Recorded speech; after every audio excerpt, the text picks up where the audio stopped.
Okay guys, we have talked about irrigation a lot. I've made 2 videos, and that is a lot of irrigation videos so far to make. But there is another kind of irrigation that we use. I don't know how many other people use this in Twin and surrounding areas. I know there's a couple farmers, but we're going to talk about drip tape today. And I don't know, I'll find some other names that people call it. They might call it T-tape is what I've seen before. But it basically comes on these big rolls, and it's this plastic that fills out into a circle, and the white strip is supposed to be on top. And then there's little slits in it. You can see it right there. And all the water comes out of that so that it drips out. That's why it's called drip tape here. It's used mostly in California. Mexico uses it a lot. In Mexico, they actually use it and like recycle it, and the ladies out there weave it together and make like hut walls out of it. So that's pretty interesting. We have not done that here. My boss jokes about me making like shopping bags out of this stuff, but we don't even have a recycling plant for it, so we just take it to the dump. We don't use enough of it to justify like sending it off to recycling, because we only get like 1 pickup load a year out of our little fields that we do our trials in. The rest of it is flood irrigated with corrugated pipe. So I'll just show you kind of like how this works. We take this roll, and this middle part hooks on to the planter over here. Oh, it's already hooked up, see? So it hooks up right here, and then it goes down through this little loop, through that loop, and then it comes out right there. So we can adjust that setting to go deeper or shallower in the ground. We like to put it deeper because then we don't get as many weeders, you know, people with hose that come through our fields to weed that stab it, because this is really like, it's not fragile, but it is plastic and it can be cut pretty easy. So if you're out there weeding and your hoe goes a little too deep, you're gonna splice this open. So when you cut it open, we have little splicers, and I'll show you guys those. All right, here's what the splicers look like. You can kind of see on this one, there's some drip tape that got ripped off because they couldn't open all the way, but these basically secure themselves around the drip tape. So you'll have one end go in here and the other end go in that. So, we also have these elbow lines, so if you need like another line of drip tape to come out of that, that would hook up with the line, and then you'd have another line shooting out of this. They come in all different sorts of colors and shapes. So those are splicers, and I used a lot of them last year. So I did a lot of that last year, splicing hoses together, because I personally, we put the drip tape kind of shallow last year, so it makes it hard to not to get it when there's weeds there and you kind of forget that the drip tape is shallow, but it's okay. So we splice those together when the line disconnects, and then with drip tape you need a pretty fine filtration system, because like big chunks of soil or sediment are going to plug it up pretty easy. So we use sand filters, and I'll show you those. The sand filters, basically they're full of sand. It filters out the water pretty good, and then because you know it has to run through all the sand, it cleans it out, hangs on to that sediment that is in the canal water, and then the water comes out pretty clear. You do have to flush them a lot here. Like we flush our filters every like 3 to 4 hours, sometimes less than that when the water gets really dirty in the canals, but it's just what you got to do to keep your pressure up in your system. And then wait, before I show you the sand filters, I'll show you what the drip tape connects to. Just kidding, I'm going to show you the sand filters first, because then it makes more sense. So here are the sand filters. You turn that engine on, and it sucks up water that comes from up there. And the water comes through here. This is closed right now. It goes through this pipe right here. You can see that pipe loop around. It comes into here, goes out this one, and then it goes into these.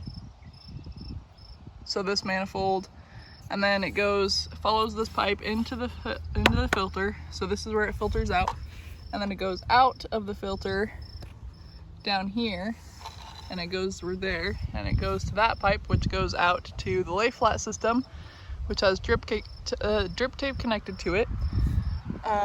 These, you have to open these, so when you open that and the engine is running, there's air that flushes out of there, and that just keeps the pressure up. It fills up with air because the water's moving through there, and there's, you know, oxygen and moving things, so that flushes the air out. And then you can turn on the filters. So each filter turns on one by one. To turn the filter on, you just open this like that, and then it comes out of this pipe and goes all the way down there. So I have other videos from earlier in the year that show that. You can only flush one at a time, because if not, then it wrecks the system. And then it comes out. So after you're done flushing it, this is full, and these are where your drip tape connects. That's an open valve, that's a shut valve, and then there's similar pieces on the end of the drip tape that make it so you can flush the drip tape, just in case it's getting like plugged up. Because the sand filters aren't perfect, you're still gonna have sediment that gets through those filters and gets into the drip tape, so then it's going to settle out and make it so your drip tape doesn't work as efficiently. So that's why you got to flush out the ends occasionally as well. Not as often as the filters, but they do get pretty dirty, like chocolate milk brown. So yeah, drip tape is really efficient because you know, you don't have a bunch of water running out. All the water is dripping slowly into your soil, and it's under it, so we put the drip tape under the ground, which saves a lot of water. It's not like evaporating as quick or having sprinkler issues like sprinkler drift, or like flood irrigation. There's a lot that just like goes to the end of the field and then just like sits there. So I really like using drip tape. I wish like more people would use it. It's complicated to use though.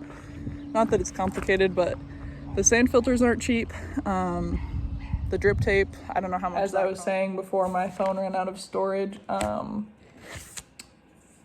don't know how much like the whole system costs, but I know the sand filters are expensive, and it like requires not a lot of maintenance, but like checking up on with flushing filters all day. Like when we have water running on our field across the street, like that's a long day of like bouncing back and forth to flush filters. So that is that. And then I'll attach some videos of like just flushing it and the pressure system with it running. I took some videos earlier in the year because I knew I was going to make a video about it at some point. So I'll put those in now, and then that will probably wrap it up for this video. So I hope you learned a little bit about drip tape. All right, might be a little windy, but I am putting drip tape on the emitters right now. This is the emitter that it comes out of the lay flat, and to put it on, basically just put it on and then screw this thing shut, and then this is the valve that opens and unopens it. I mean closes, that's the word. And then there's little splices. You can see that it's a hole that the water comes out of when it's under the ground. So it is completely buried. I don't know how deep we put it for this row, but yeah. Okay, this next little chunk is gonna be how we flush the filters and how that changes the pressure coming out of the emitters. So we don't have drip tape hooked up to it, so you can see like how the pressure changes. So while this is playing, I'll just kind of walk you through it with a voiceover. This is the pressure before we flush the filters. And then this is, we open these up to get the air out of it. With the backyard filters, not a lot comes out of it. So we just close them enough to still have air coming out of it, but not a lot of water. And then you go rev up the engine, because you need to have enough, throttle to push the water down that long pipe. And then turn the flush on. It's good to go. And then I'm going to show you guys, well, we put the rock over it for more pressure to push out the flush, but we stopped doing that and just throttled it up more. And then this is a different filter, but I haven't gotten a good video of how dirty the other one gets. So then that is the post flush pressure. So you can just kind of see that. All right, guys, that's all I have for drip tape irrigation. Hopefully that covered most of it. Sometimes when I record videos and I like take a while to put them all together, I forget what I've put in the video already. And I don't like editing it, so I just kind of slap it all together and whip it on YouTube. But hopefully that covered everything. There's probably some other things that I'm leaving out, but that's the gist of it, and I just like covering the gist, simple, basic. So if you like it, like the video, subscribe, share with your friends, and let me know if you have any questions. Thanks, guys.